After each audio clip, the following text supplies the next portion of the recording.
The next session of tonight will be covering Citizens United. Citizens United is essentially an organization that is dedicated to restoring government back into the hands of the citizens. So, we're going to be focusing on two sides again. To a little bit of background for Citizens United. Citizens United basically advocates for traditional American values, which they feel are not present in contemporary America. So, some of these values include free enterprise and limited government. As noble as these virtues are for Citizens United, they have been accused of entrenching upon democracy by profiting and simultaneously undermining our very own government. So the true question is whether or not Citizens United is a true patriot, or does it only wish to disembowel what they claim to fight for. Now, on the side for Citizens United, we have Tim and Chelsea, and on the side against Citizens United, we have Abraham and Berkeley. So we're going to be doing the same thing as last time. Tim's going to be speaking first, and then we're going to go to Abraham, and then we're going to go back over to Chelsea, and then Berkeley's going to finish us off for tonight. All right, so I'm going to hand the floor over to Tim.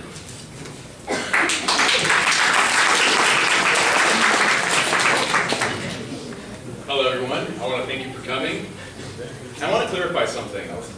Before a lot of the things you could do before Citizens United, it just merely clarified these things and made it actually legal. So I want to start with something. Ever since this ruling, it's become one distorted headline after another. How billionaires run politics, and how the 1% control 100% of America. What I'm going to attempt to demonstrate to all of you is how much the media has overviewed this ruling. They have attempted to create a monster out of a mouse. For instance, a common trope that the media plays up is that big money buys US elections. It's a simple assumption to make, which plays out trigger words like corruption, bribery, and dirty money. However, there is a lack of evidence to support this claim. And evidence that scholars normally cite is dubious at best. Justice Kennedy noted in his opinion on the ruling that no evidence was marshaled in the 100,000 pages of legal briefs to show that unrestricted campaign money ever bought a lawmaker's vote. Imagine now if we were all part of the 1%. We have all the money we want, and we want to keep it. So we invest, and we invest in politics. For instance, since March of 2010, $418 billion have been spent on negative ads against Obamacare, which is laughable compared to the 27 spent promoting Obamacare. $418 billion, that's a lot of money. Imagine what you can do with that. And while public opinion on Obamacare is extremely divided, it appears public opinion has not been changed by this large sum of money. According to a Gallup poll, views on Obamacare have not significantly changed since its introduction. Let's consider this. If the rich could buy politics, we would expect them to pay less in taxes. On the contrary, the top 1% have had to pay more in federal income taxes since the ruling, paying 5.7% more in the past 2 years alone. Yes, we can agree that money is a necessity for running a campaign, but it is not absolute. Look at this current campaign trail. Jeb Bush had received the most Republican contributions, 159 million to be exact, but had to drop out of the running because money is not the end-all means to winning elections. A report from the Journal of Political Economy says that doubling current campaign spending only changes the results of voter outcome by 1%. Going along with imagining yourself as a 1%er, let's say you're part of the coal, oil, and gas industry, one of the perceived sources of dirty money. These industries have spent $2 billion lobbying Congress since 1999. $2 billion. And according to the Bureau of Safety and Environmental Enforcement, new regulations could cost oil companies $25 billion over the next decade. $2 billion to $25 billion. If you were a 1%er that invested this $2 billion, it certainly didn't pay off. Let's go back to how the media has skewed our perspective of this ruling. You might ask, what motive would they have for fabricating this controversial story? It's simple. Since the media is a profit-driven entity, it has an incentive to sensationalize stories. And one of its biggest sellers, rich versus poor, which is what we're seeing with this ruling. Pre-Citizens United, if politicians wanted their voice heard on an issue, they would have to approach a media outlet and have them air it. However, this message would be what the media wanted and not what the politician wanted. Now with social media and Citizens United, candidates can bypass the media and approach people like us for funding. For instance, Bernie Sanders relied on social media to fund his campaign. We frankly wouldn't have a Bernie Sanders or Ted Cruz, whether you like these candidates or hate them. But isn't it a good thing that there are more voices in this election than in previous that have all contained establishment candidates? Citizens United has opened up the ability for candidates to be chosen and funded by people rather than parties choosing behind closed doors. The question I pose is, how can removing the ability for political parties to control who runs be a bad thing? The Citizens United ruling has, if anything, improved our freedom of speech and weakened the parties in this country. People think that allowing groups such as labor unions to indirectly fund candidates has led to a monopoly on our political system, when in fact, it has allowed more voices to be heard. Those who criticize this ruling have lost sight of the basic truth. If you disagree with someone, you don't try to restrict their speech, but you answer it with more speech. This goes with our First Amendment right. We should be allowed to support people and issues we believe in, and that means funding these issues and people we believe in. This decision will ensure, just as Justice Kennedy said 20 years ago, that there is no stifling of the voices of some of the most respected groups in public life on subjects central to the integrity of our democratic system. If you're going to take anything away from my speech, just understand that the media is fronting false information. They're not telling the entire story. The ruling has its benefits to everybody, and not just the wealthy elite. Thank you.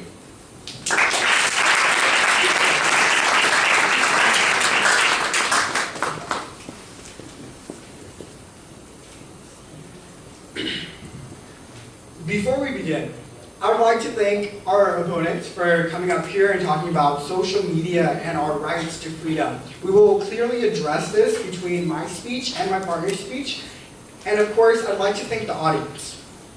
Now, tonight's topic is centered around the controversial 5-4 U.S. Supreme Court decision on the Citizens United versus the Federal Election Commission case and its effect on our democracy. But before we get into specifics, let's take a look at a situation that took place right under our nose. In Richmond, California, 4 years ago, a massive fire at Chevron's oil refinery sent 15,000 residents to the hospital. The mayor and citizens of Richmond realized that Chevron was prioritizing company profits and executive pay over public safety. What most of them did not expect, however, was for the company to flood more than $3 million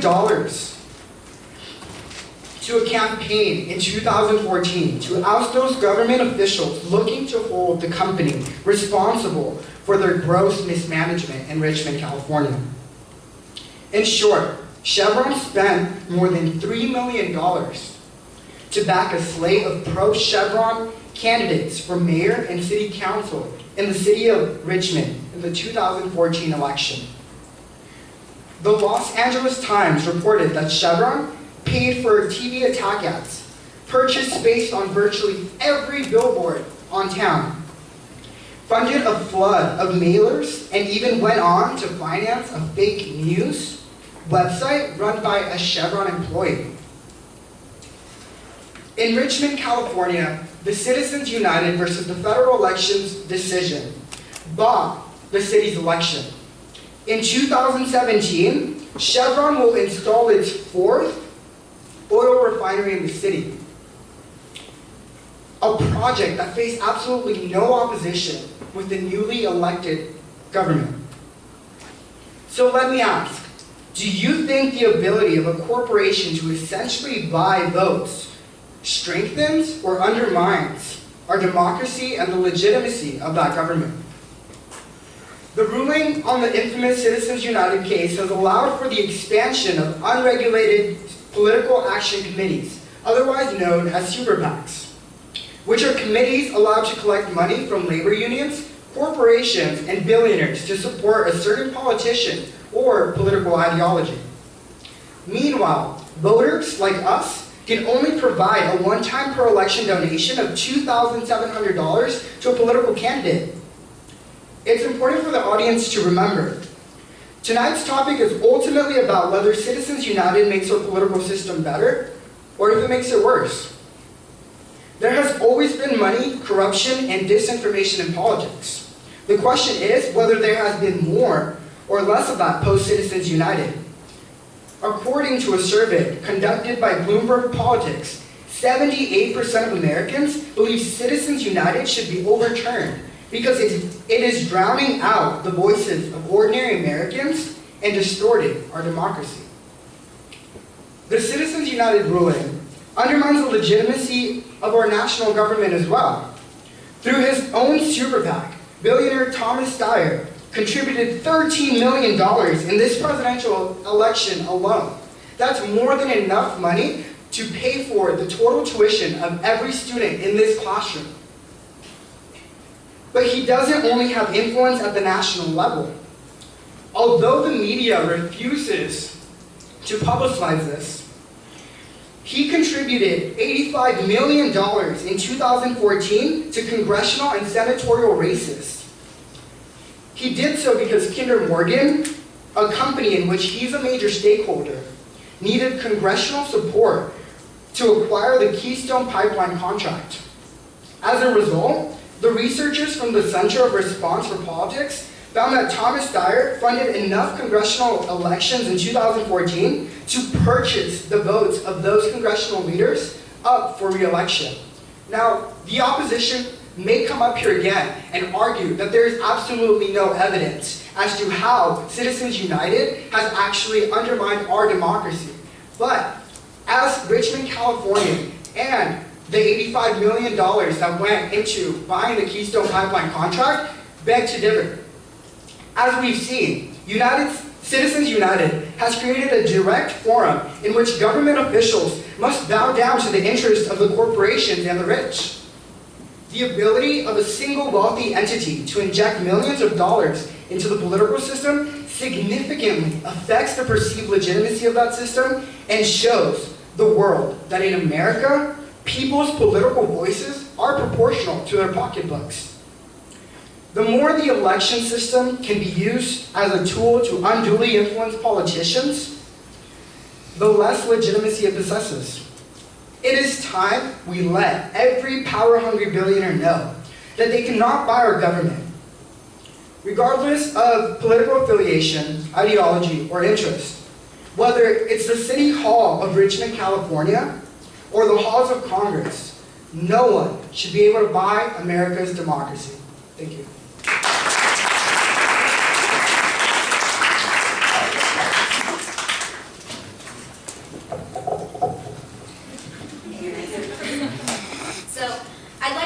By reminding the audience that my partner Tim explained that there is a lack of evidence supporting the common argument that money in politics equals power.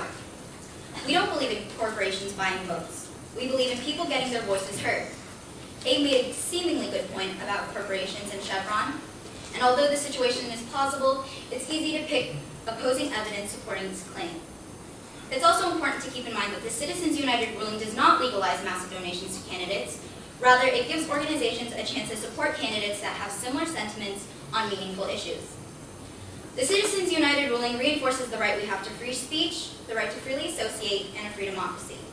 A stance against the Citizens United ruling is a stance against American political values. Now, I'd like to introduce a new perspective, that the Citizens United ruling is actually beneficial to all. What does Autism Speaks, Americans for Prosperity, and Women's Self-Worth all have in common? These are all nonprofits that did not have the ability to have their voices heard in a pre-Citizens United world. First, I'd like to speak about Autism Speaks. It's an autism advocacy organization in the United States that sponsors autism research and conducts awareness and outreach activities aimed at families, governments, and the public. Autism Speaks has raised awareness for autism research, raised funds directly for research, and lobbied Congress to leverage the privately raised money with much greater public funds. From 1997 to 2006, Their advocacy in the areas of treatment and environmental factors shifted research priorities in the U.S. from basic research to translational and clinical research, with less emphasis on the underlying biology and greater emphasis on putting what was known to practical use. As for Americans' Prosperity, it is a nonprofit political advocacy group of grassroots leaders who engage citizens in the name of limited government and free market on the local, state, and federal levels. AFP consists of more than 1.2 million members in all 50 states whose mission is to mobilize citizens to advocate for policies that cut red tape and increase opportunity, putting the brakes on government overspending and getting the economy working for hard workers, not special interests. AFP works to build coalitions of like-minded organizations fighting for the common cause of lower taxation and free market principles. As citizen activists, they organize events, write letters to editors, and petition their lawmakers to uphold freedom and prosperity. AFP also has a separate entity called the Americans for Prosperity Foundation that is committed to educating citizens about economic policy and a return of the federal government to its constitutional limits. Lastly, I'd like to talk about the Self-Worth Foundation. The Cheryl Savin Self-Worth Foundation for Women and Girls believes that gender equality and the empowerment of women and girls is fundamental to changing society for the better of all humankind. This nonprofit strives to empower women through leadership, STEM programs, scholarships, healthcare, family planning, and much more. They also use their donations towards supporting candidates with similar opinions. As one of Hillary Clinton's top donors, the Self-Worth Foundation uses their donations to generate advocacy for women in politics. It's exciting to think that we are at the point in history where we might possibly have the first female president. It is most certainly the case that Hillary Clinton has benefited from the Citizens United ruling by being supported through organizations that also support her beliefs. It's clear that money also supports a progressive agenda. The Citizens United ruling has allowed nonprofits such as Autism Speaks, Americans for Prosperity, Women's Self-Worth, and many more to have a voice. By creating opportunities for people to support politicians, it's clear that the Citizens United ruling is consistent with First Amendment values. The U.S. Constitution cannot ensure equal speech, but it does allow for freedom of speech. To end, I'd like to quote James Madison. The instability, injustice, and confusion introduced into the public councils have in truth been the mortal diseases under which popular governments have everywhere perished. As they continue to be the favorite and fruitful topics for which the adversaries to liberty derive their most specious declamations. The valuable improvements made by the American constitutions on the popular models, both ancient and modern, cannot certainly be too much to be admired, but it would be an unwarrantable partiality to contend that they have as effectually obviated the danger on this side as was wished and expected. James Madison was always one to value freedom of thought and freedom of opinion. In the aftermath, the Citizens United ruling has created a place where the extremely wealthy does not overcrowd the voice of others. In fact, other voices that were excluded because of the prior system have now the capacity to be heard. Even when creating the Constitution, the framers were aware that in a free society, it was impossible to escape interest groups. There were so many competing interests, many fear that one will voice out the other.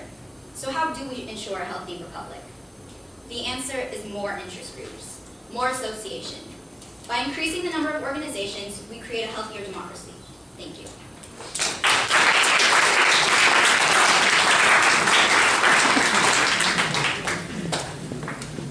Thank you guys all for coming out tonight. I know that it's been a long process. I promise I'll make it quick. It's almost over. So I'd like to begin by acknowledging the points that my partner has made about Citizens United that allowed Chevron to buy an entire town in our state, allow the rich to buy the lives of the poor, and the decisions of our Congress. Next, I would like to discuss something that we all know and that has been perpetuated by Citizens United. Lack of transparency supported by negative ads campaigns, as Tim mentioned before. If you feel like you've seen an exceptional number of these ads lately, think black and white images, booming statistics, and terrifying voices, you're not alone. In fact, this year's presidential campaign has been the most negative thus far, with over 70% negative ads.